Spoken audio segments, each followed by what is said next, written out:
I'm going to show you the tips and tricks of loading a truck camper. So I have my Bigfoot 2000 10.6 2500 series. I'll be loading onto 2015 Ram 3500 dually. So what I'm about to show you works for what I have. Your truck and or camper might be different. You might have to modify, you might have to do anything, which would be awesome. First, I'm going to show you what I've done to the truck to be able to put the camper in. So the first thing I did was I have a frame that I made out of 2x6 for the perimeter of the camper, and then I put a 1/2-inch stall mat on it, which I cut up so it doesn't look the best, but it functions. Basically, that's for the perimeter of the camper. Bigfoot's, all the strength is on the perimeter, most of it. Then I went ahead and put the foam in, which a lot of people just use that only. I didn't like it, but since I had it, I put in the middle, which helps a little more stability and insulation. I have these two blocks here to help center the camper between the wheel wells, more back here. And in the front, I built those blocks with the Teflon rub rails to help also centered. They don't touch, but I probably have maybe up to 1/2 inch of movement side to side either way, just depending on what happens. And then very front, you can see I have a piece of 3/4 inch wood, and that basically is to stop the camper how far it goes up. The reason why I had to do this is because when the camper's too far forward and the jacks are in, I can't open the rear door. So I just had to move it back that 3/4 inch. That's all I needed. I forgot to say the reason I have the built the whole platform is because I had to raise the camper up because the cab is so high that it was close to rubbing the camper.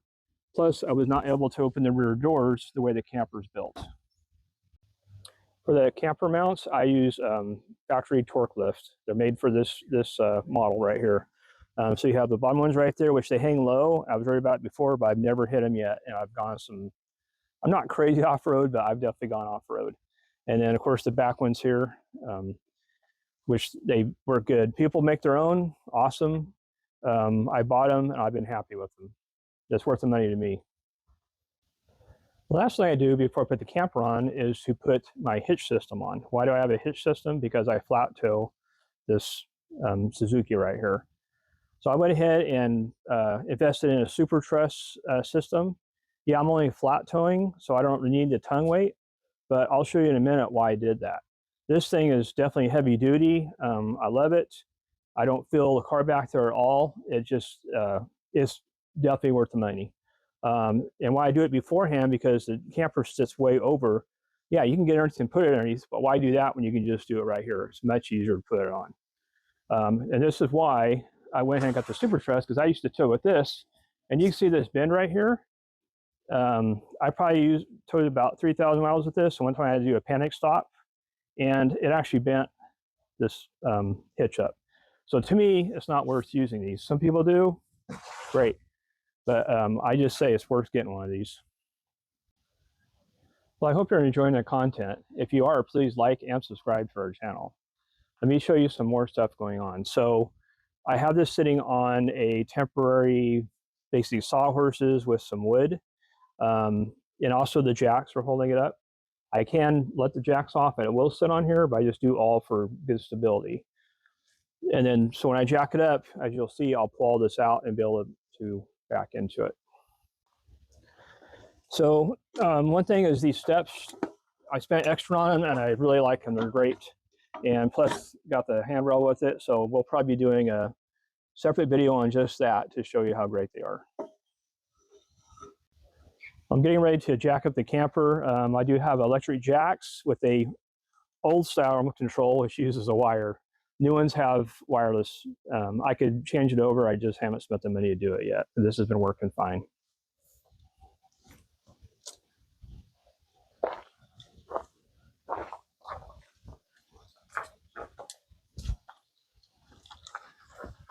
It has a plug over here. You just plug it in. And then we can start raising it up. So an important thing about when you raise your camper is you always want the front the same or higher. They always say higher, but if you at least have it the same. If you have it too low in the front, I don't know if it would flip over or what, but I've not tried that yet, and I'm not going to try it. always try to keep it, watch it, try to keep it even, and also side to side.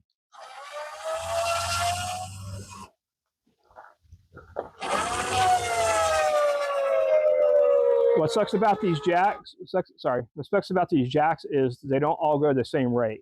So you just got to keep an eye on all of them and try to keep them all level. Because if you're not careful, one will come off the ground or this and that, and it can be teetering. I don't know if all campers are like that, but this one definitely is.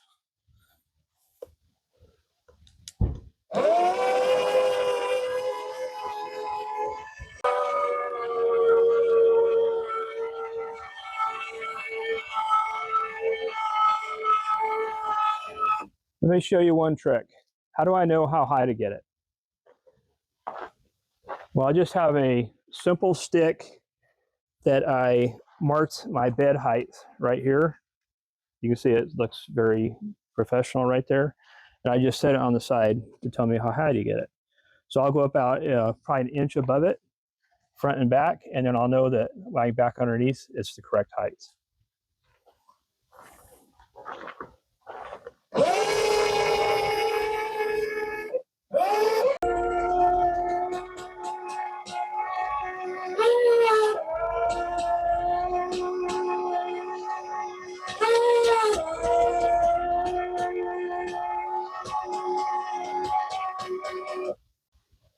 So it's raised up, ready to put the truck underneath. Some people probably think like, you know, oh boy, you know, which it does wobble around, but you can get in there and walk around it. They're made to do that. It is kind of wobbly. So let's get all the my structure out, and then I'll start backing in.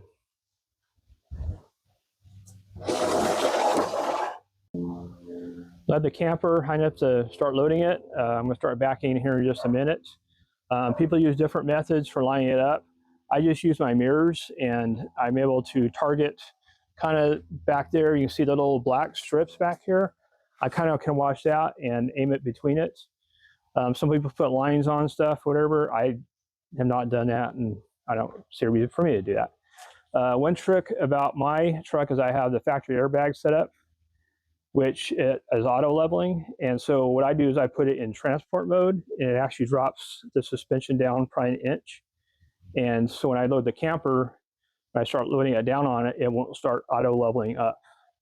Because I'd rather have the camper basically resting where it should be. And then I can go turn the suspension back on and have it auto level up. But I'll show you that in a little bit. So my suspension is in transport mode, which lowered the back down about an inch, and it won't be auto raising up. When I back in, I prefer to have my mirrors down in normal spot, just because I can see back better, and because I'm close to my gate, I could hit it when it's out. But I'm just gonna line up. I also look back like a old-fashioned person, or like a car person probably, instead of using mirrors totally.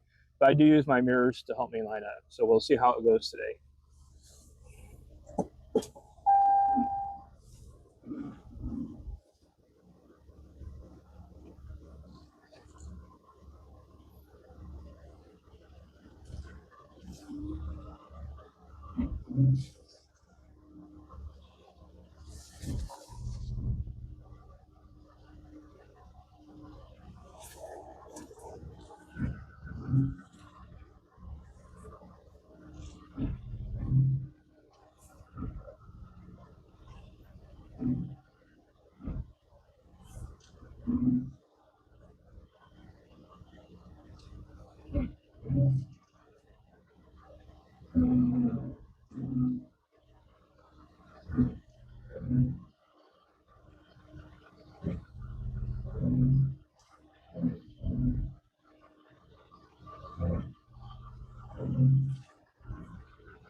The other thing I forgot to mention is, since I have a dually and it's close quarters or clearance or whatever like that, I also have to watch my fenders, because even though I might look like I'm good in the back, if I'm crooked a little bit, I could scrape the side with the jack.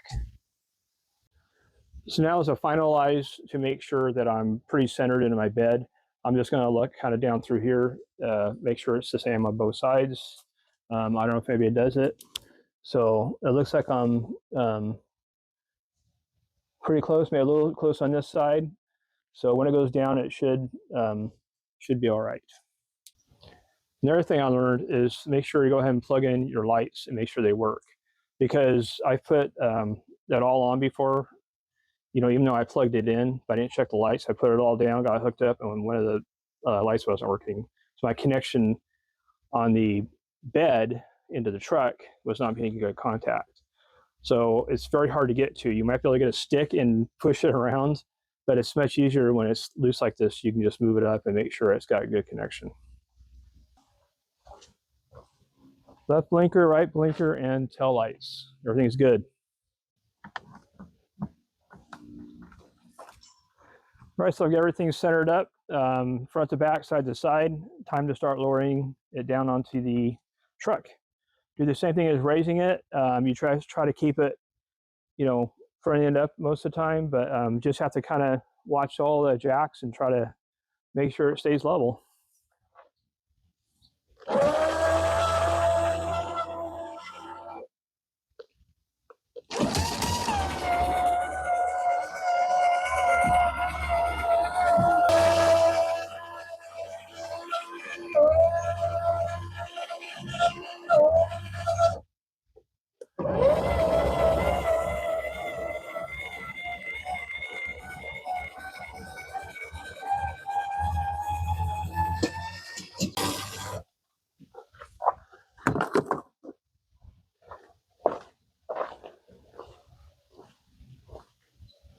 Okay, the camper is on the truck. All the weight is on the truck.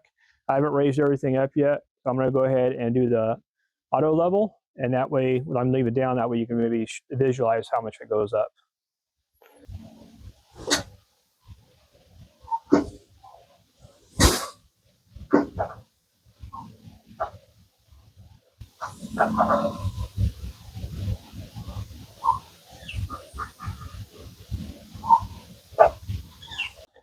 So since that's all done now, I'm going to raise my jacks all the way up. I don't know if everybody always raises them all the way up, but I always do, just because I don't like them hanging down at all in case it catches on anything, a curb or a stick hits it or somebody runs into you.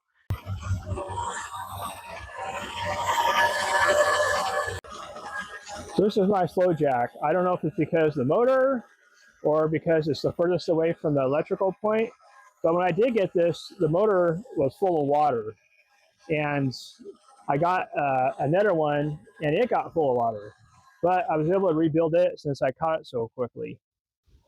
Since we have a dually, we need the extra room to back in, right?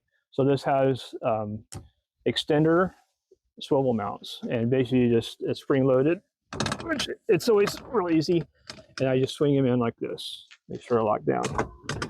So this also shows the opportunity of why I had to put my block between the front of the bed and the camper, because when you open the door, like right here, we have room. So if it's didn't have that, sometimes it's really close or it hits it, and it's just a little too much. So that's why we moved it back that 3/4 of an inch. And the height also, I have plenty of room up here now, but as you can see on this, the Bigfoot, strengthening rib, whatever you want to call it like that, it would be pretty close.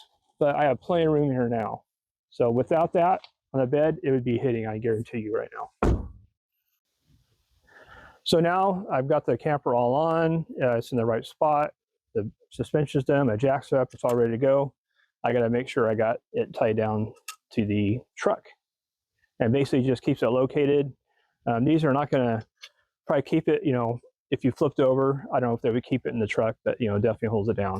So these are Torklift FastGuns. They're spring-loaded. Basically, you adjust this in and out to put how much preload you want on it.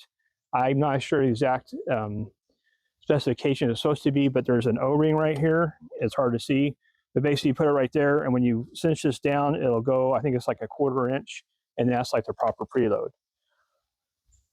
What is this right here? This is unistrut.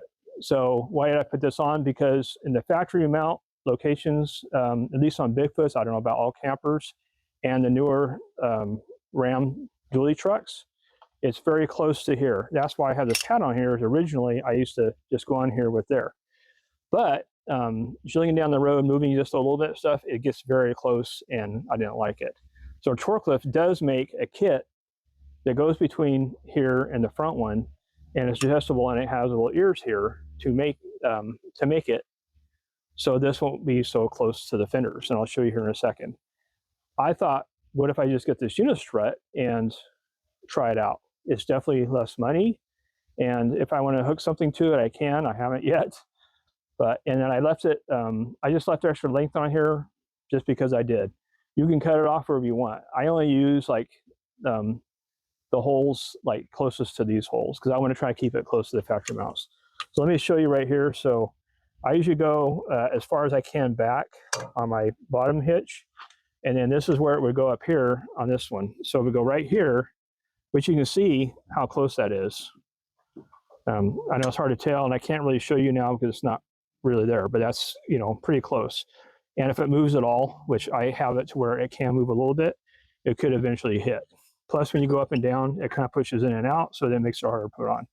So I'm going to put it back here. Let's put it on here first, on this spot, So I did drill a little hole here, a hole right here, so it can hook in really good on this one. So let's go and put it on. I'll put it on here, and then jack it down. So right now, it's just a little bit loose. So I'm going to turn it about a turn. These are almost always about spot on, but not exactly, if that makes sense. Probably not, because I'm kind of rambling right now. So I just did a turn. I'll do it. Another kind of trick is if you look in here, the hole, you see about half of the handle.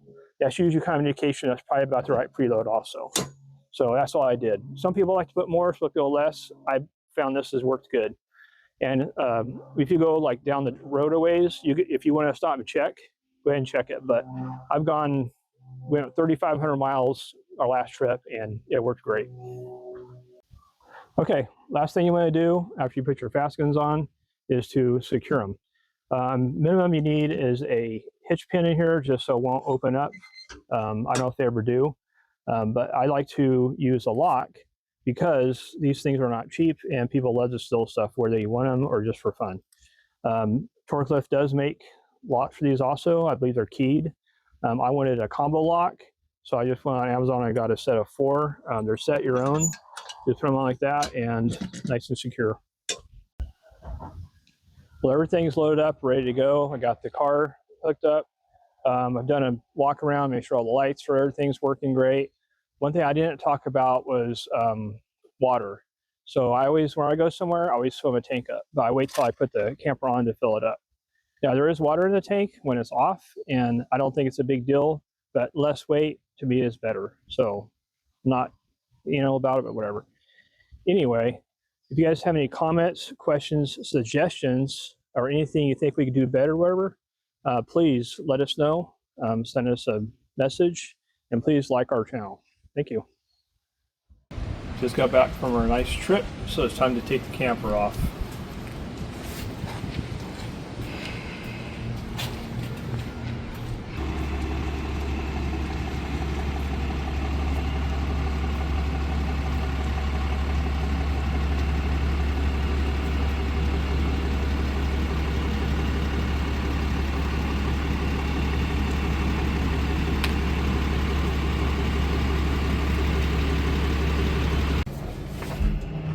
Well, it's time to do the reverse of putting it on, which is taking it off. Gonna hitch the cord. Then does the lights. Got to move the jacks out because it's a dually, and I also got to take all the tie downs off.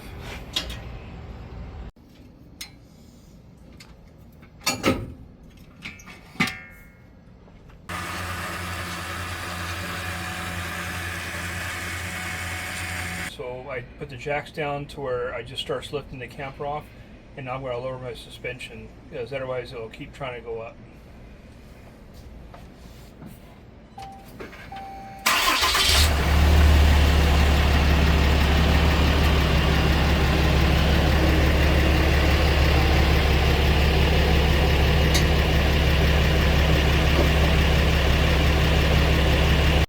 The suspension is lowered, it's time to jack up the camper. Another important thing about jacking it up is you want the front to always be higher than the back.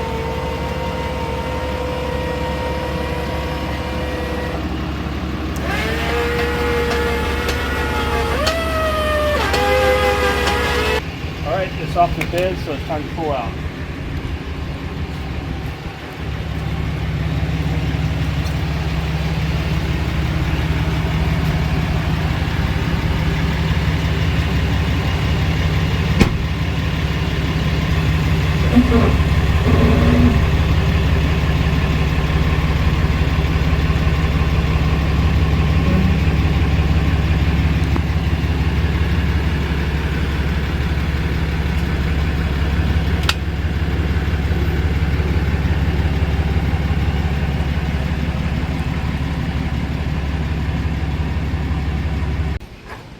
So I like to put rest the camper on kind of a platform just so it's not only on the jacks. So for now I just have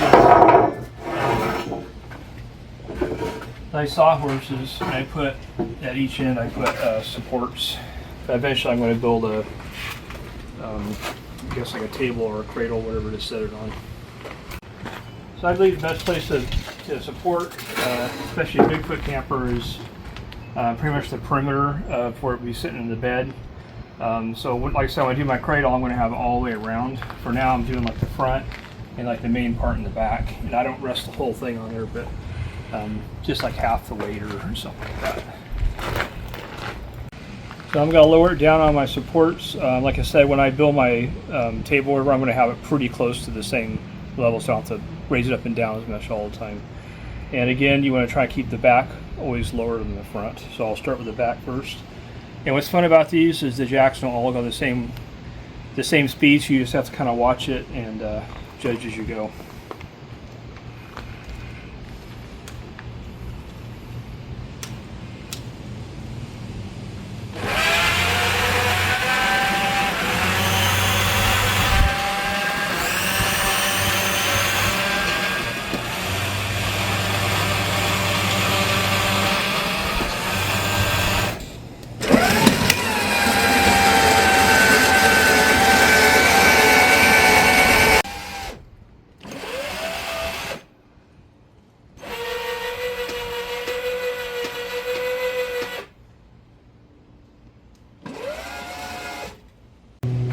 So when I get it all on there, everything, then I just make sure that the jacks are just, they're supporting it, but not fully on the jacks. So it's pretty stable right now. So I hope you found this useful. These are just little tips and tricks that I've kind of seen, watched, learned, trial and error. Thanks for watching.